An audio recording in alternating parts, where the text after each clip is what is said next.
अस्सलामुअलैकुम। Accounts report में जो हमारा लास्ट सेक्शन है वो प्रॉफिट रिपोर्ट्स का है, जिसमें हमारे पास तीन रिपोर्ट्स की कैटेगराइजेशन है। इनवॉइस वाइज प्रॉफिट है, item wise profit and party wise profit. तो ये तीन जो रिपोर्ट्स हैं हमारी, तीनों में हमारे पास प्रॉफिट की कैलकुलेशन व्यू होंगी कि कितना हमारा प्रॉफिट है या। लेकिन इन तीनों में डिफरेंस ये है कि तीन का जो आपका फिल्टर करने का जो क्राइटेरिया है वो डिफरेंट है। कि फर्स्ट में हमारे पास इनवॉइस के अकॉर्डिंग प्रॉफिट होगा कि जितनी भी इनवॉइसेस हमारी क्रिएट हुई हुई हैं उन इनवॉइसेस के अकॉर्डिंग हमारे पास प्रॉफिट होगा कि एक इंडिविजुअल इनवॉइस में हमारे पास कितना प्रॉफिट जनरेट हुआ है।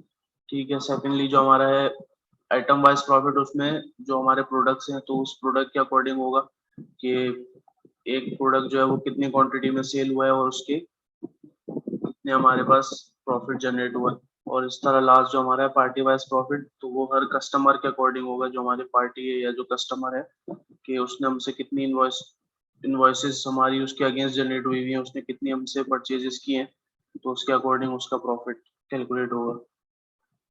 ठीक है। तो वन बाय वन हम ये तीनों रिपोर्ट्स को देख लेंगे ताकि इसकी जो अंडरस्टैंडिंग है वो हमारी सही हो जाए।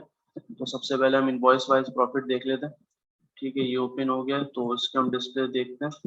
ठीक है। तो जिस तरह मैंने बताया कि इनवॉइस के अकॉर्डिंग है, तो हम देख लेते हैं कि हर एक एक इनवॉइस नंबर है, उसके अकॉर्डिंग उसकी डिटेल है कि डेट और कस्टमर पार्टी का नेम है, और यहाँ पे जाके हमें वो पार्टी प्रॉफिट की कैलकुलेशन बता रहा है कि जैसे सेल वैल्यू ये थी, टोटल कॉस्ट इतनी है और उसके अकॉर्डिंग प्रॉफिट इतना कैलकुलेट हो रहा है।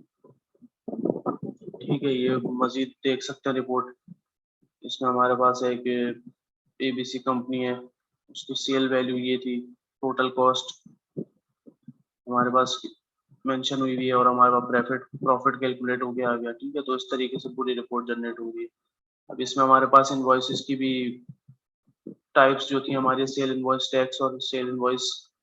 ठीक है, वो भी हमारे पास आ गई कि टैक्स के अलग हैं, विदाउट टैक्स अलग हैं और रिटर्न इनवॉइसेस अलग हैं। ठीक है। तो इस तरीके से सारी कैटेगराइजेशन हमारे पास इसमें भी हुई हुई है और लास्ट में सबका हमारे पास प्रॉफिट कैलकुलेट हुआ हुआ है। लेकिन इसका जो क्राइटेरिया है वो यही कि इनवॉइसेस के अगेंस्ट हमारे पास प्रॉफिट कैलकुलेट होके आ रहा है।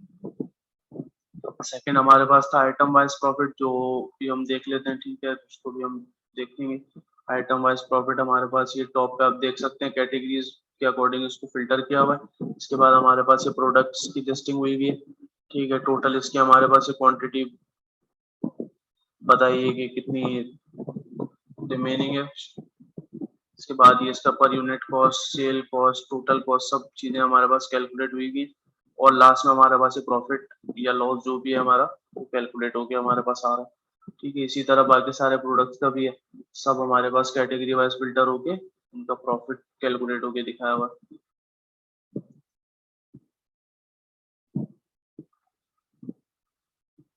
और लास्ट हमारा जो था पार्टी वाइज प्रॉफिट, वो भी हम देख लेते हैं।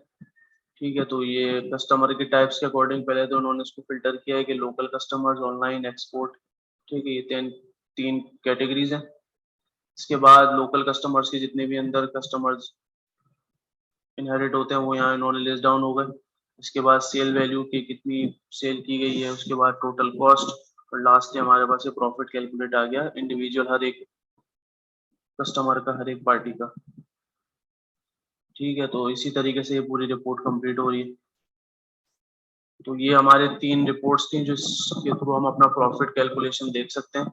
Invoice wise profit, item wise profit और पार्टी वाइज प्रॉफिट। तो ये तीनों की हमने रिपोर्ट देख ली, इसकी अंडरस्टैंडिंग देख ली किस तरीके से बन रहा है, क्या क्या चीजें इसमें इंक्लूड हो रही है।